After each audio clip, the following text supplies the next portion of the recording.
Here we are in the second biggest crisis. We're not establishing Social Security, we're cutting it. We're not extending unemployment benefits, we just finished cutting them off. And we don't even discuss a public employment program. Wow. It's all been undone. So here was the mistake. You cannot solve the contradictions, the catastrophes, the crises of capitalism. You cannot undo the abandonment of North America, Western Europe, and Japan in the way I described, unless you deal with the organization of the enterprise. Who makes the decisions for what purposes about the daily functioning of an enterprise? If you don't deal with that, then the people who are in charge, the major shareholders and the boards of directors, will move out of the country, will undo the federal rules and regulations, and keep producing crises the way capitalism always has. Capitalism has been dominant for 250 years. It has never solved economic crisis. Roosevelt made speech after speech at which he said, my policies will not only get us out of the Great Depression, but they will make sure that no future downturn like this will afflict our children. That was a promise he made, but he could not keep. Every president since Roosevelt, including Obama, has promised the same. My policies will get us out of the downturn and will make sure this never happens again. None of them has ever delivered on this promise.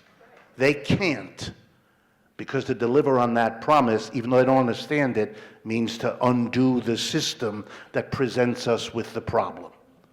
If you lived in an apartment with a roommate as unstable as capitalism has been, you would have moved out long ago, or demanded that your roommate get professional help.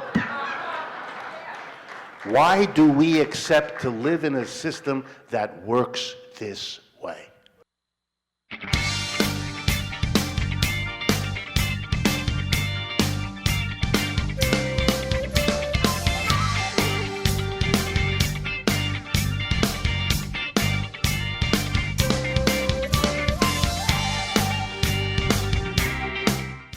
I'm Dan, Nowman, Niswander. Great speakers open their hearts and open their minds before they open their mouths. Richard Wolff is an economist. He's visiting professor in the graduate program in international affairs at New School University in Manhattan. He's also professor emeritus at the University of Massachusetts in Amherst. He's the author of books such as Democracy at Work, A Cure for Capitalism. He has a regular column in truthout.org, and he's the host of the radio program Economic Update. He spoke at the Musicians Union in Hollywood on the subject of economic crisis and system decline and what we can do. Ladies and gentlemen, scholars and students, Professor Richard Wolff. Solution. The solution is to not leave in power, inside the corporation, the system that now exists there, because that was the problem. That was not changed in the Great Depression, so we're back in another one. That was not changed in a way that would prevent our cities being destroyed, our children's education undermined. Stop, we have to do that. What would it mean? The best way to describe it, slogan that I use, democratize the enterprise. Finally bring to the enterprise the commitment to democracy we're supposed to be committed to in this country. The factories, the offices, and the stores can and should be run collectively and democratically by the people who work there.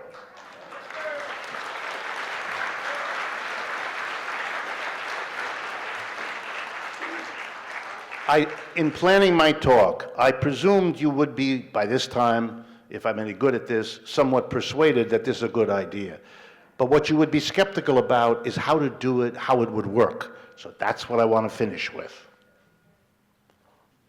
can it work?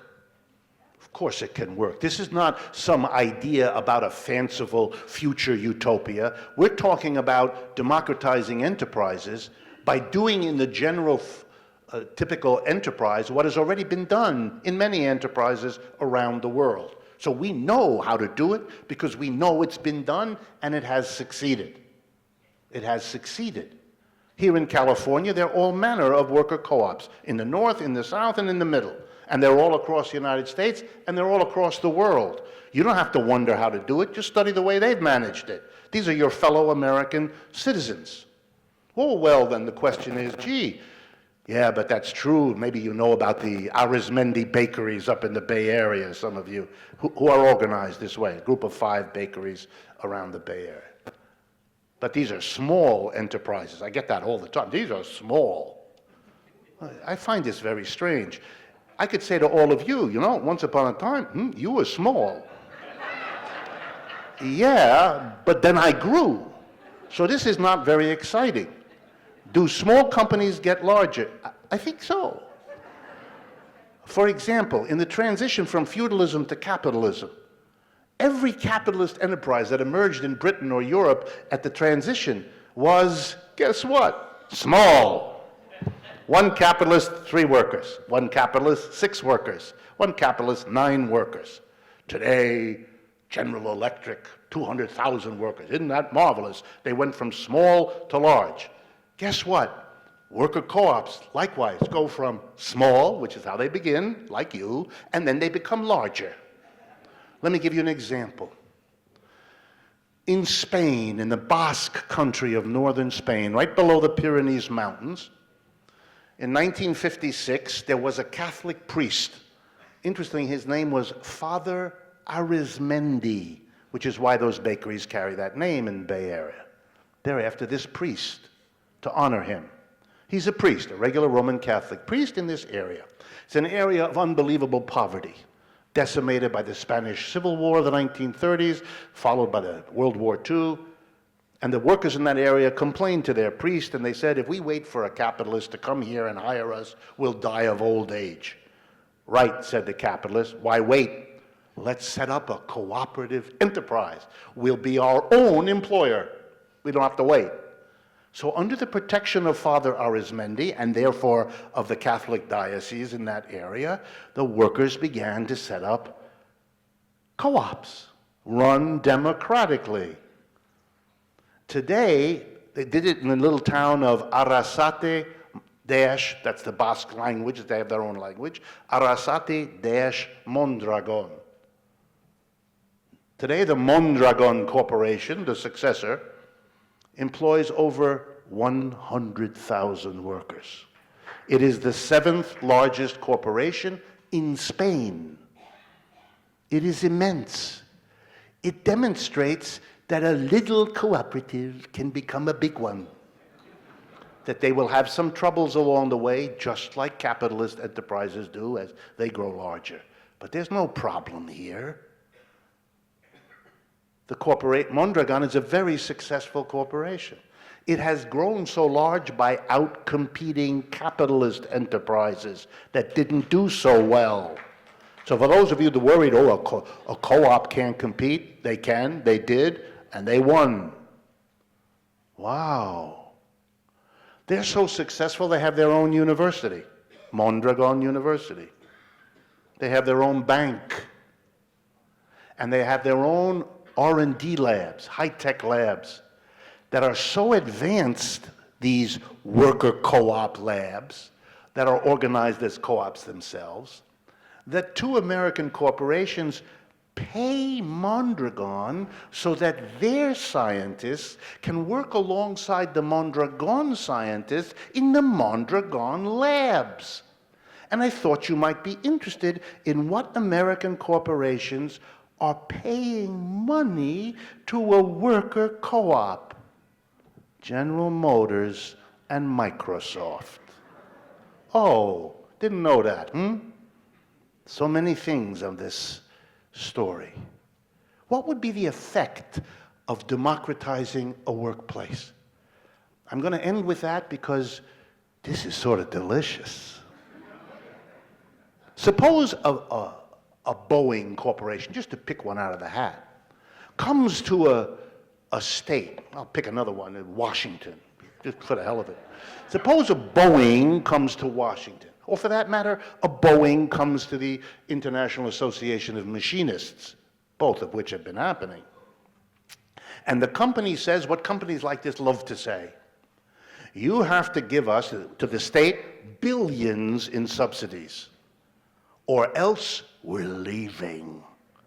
In the case of Boeing, we're going to the Carolinas.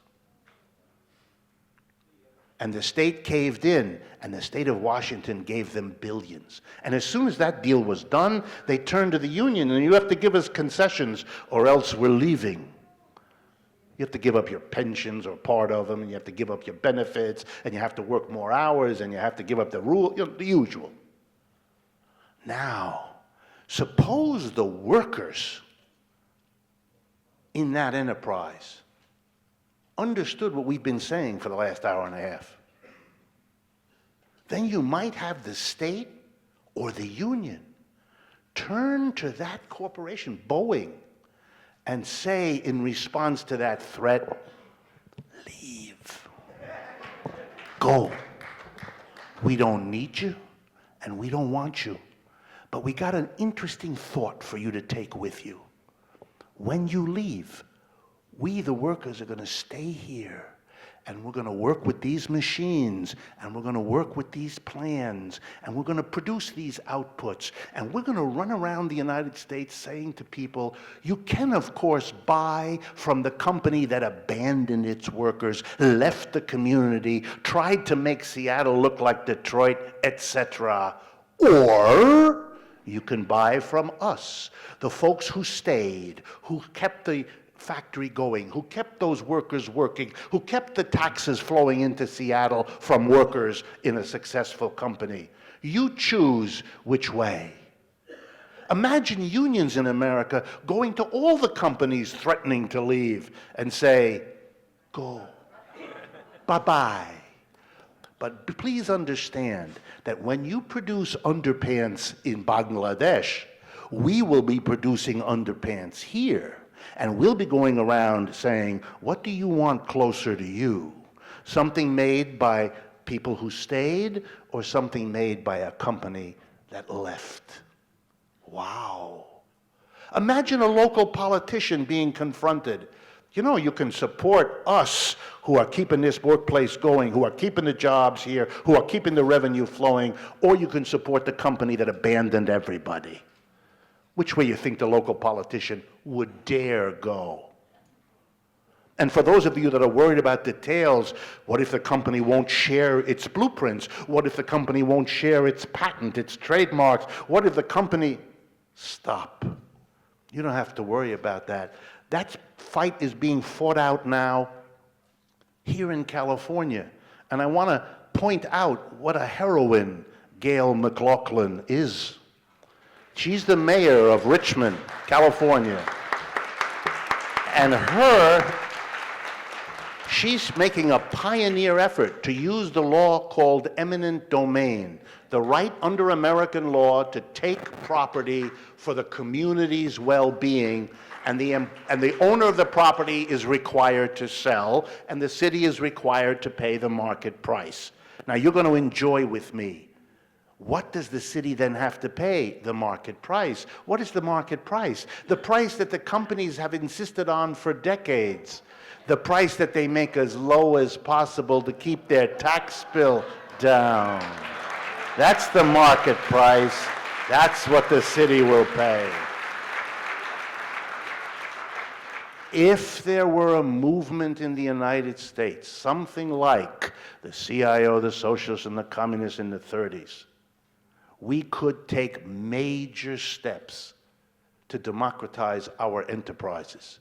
If the workers together decide whether a company leaves town, guess what? They're not going to leave. If you were afforded the opportunity to keep your job here in LA or to have one on the outskirts of Shanghai, my guess is, in most cases, you'd prefer to stay here. You want to deal with the problem of export of jobs, democratize the enterprise like that. Here's another example. A toxic technology that makes more profits but really fouls the earth. If the company decides, the board of directors, they choose the profitability because that's their pressure. But if the workers themselves decide, would they be interested in more profits? Sure. But they'd also be worried about what they and their spouses and their children and their neighbors have to breathe or drink or eat. And you're going to see some ecological sensitivity of the sort we never see here. And here's the big one. What's the biggest source of income and wealth inequality in America? It's the distribution of profits. It's not the occasional athlete or actress who gets a wild salary.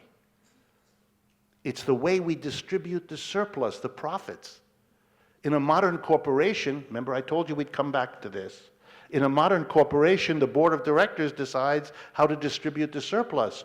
And, surprise, surprise, they give a lot of it to themselves in sky-high executive salaries.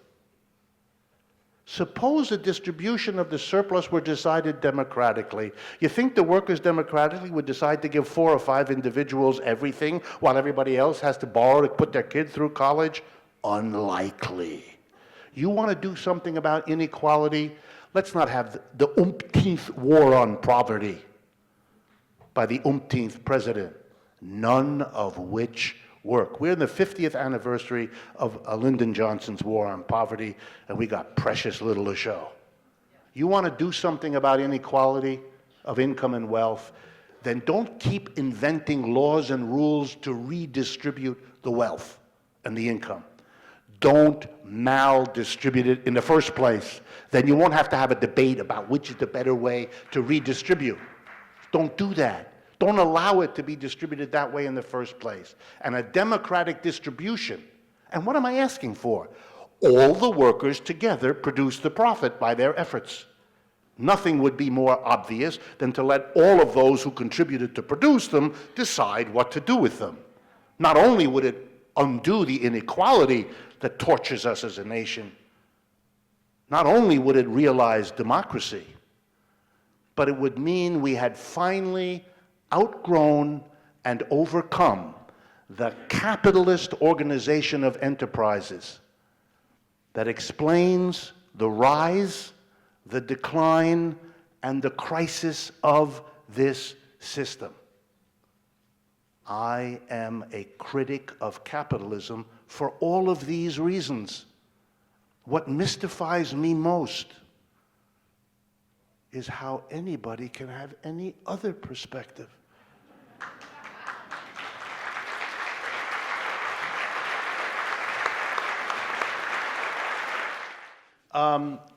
Let's really be clear here. Capitalist organizations, capitalist enterprises are formed by the thousands every day, and they collapse and disappear every day. So there's nothing about a capitalist enterprise that guarantees it will succeed. They face all kinds of problems, and many of these problems are not successfully solved. My expectation is that among worker-owned enterprises, there'll be a good number of them who make all kinds of bad decisions, mistaken decisions, and that will not survive. In other words, we're not suddenly going to have every enterprise wins the prize and lasts forever because it converts from one form to another. That's not the argument, number one. Number two, capitalist corporations have certain advantages in a competition between capitalist and worker co-op. Suppose you have a capitalist bakery and a worker co-op bakery, or a capitalist software producer and a worker co-op. But the advantages of the capitalist over the co-op are offset by the reverse set of advantages. Advantages of the co-op over the capitalist. For example, a capitalist enterprise typically has to make profits, that surplus that I told you about before. But it has to do that in part to take a portion of those profits and give it to the share owners. If a worker enterprise is set up by the workers, there are no shareholders, and they don't have to distribute anything to the shareholders.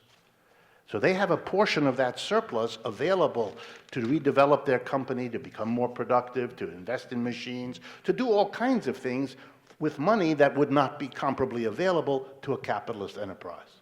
Let me give you another one. A worker co-op, the workers are the employers as well as the workers. They are on both sides. That then gives them, and here I'm just using a basic American idea. If it's your own company, you feel about it differently than if it isn't. Your attitude to a company where you are the employer as well as the employee is different from your attitude towards a company where you are just an employee.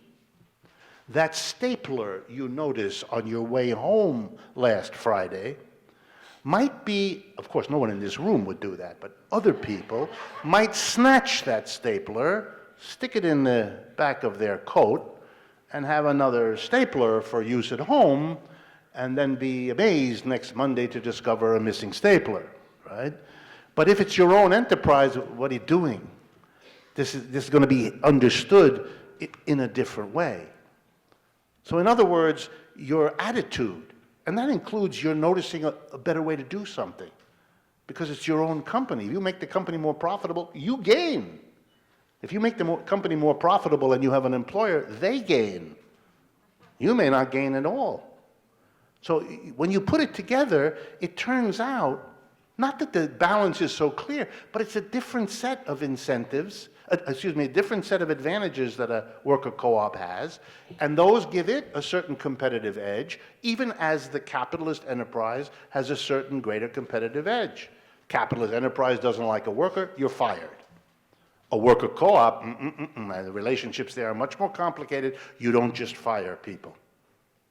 But again, the bottom line, the Mondragon Corporation went from 6 workers in 1956 to 100,000 workers today. At every step of the way, the Mondragon cooperatives, they're a family of about 250 cooperatives, the Mondragon cooperatives were competing with capitalist enterprises in the market. And the Mondragon cooperatives often won. That's why they grew. So we have an empirical example that this kind of competition can work very nicely, thank you, for cooperatives. Let me take a couple minutes also to show you other ways that they form. I'm going to give you the many examples. By the way, in every country, including the United States, there are associations of worker cooperatives. We're not starting from scratch here. Worker cooperatives exist in the United States for many, many decades. They have their own associations, who have lawyers and procedures on how to set them up, what the law is, state by state, because all of that's already in place. The only thing that's lacking is a political movement to pick this up and make it the key argument for something as part of a basic transformation strategy. That's what we need. The techniques of doing it are pretty well understood by people who are used to doing this, who do this for a living. Okay? But I'm going to give you an example of a creative way to do this. The example comes from the country of Italy in Europe. In 1985, Italy passed a law. It's called the Marcora Law, Marcora. If you Google it, you'll find all out about it. Under this law, all unemployed workers have a choice. When you become unemployed, you can choose to get a weekly unemployment check, the way we do in this country. Or you can make a second choice, a choice we do not have in the United States. I know we have a country which believes above all in freedom of choice, but here is one we don't have. A worker can choose another option. Here it is.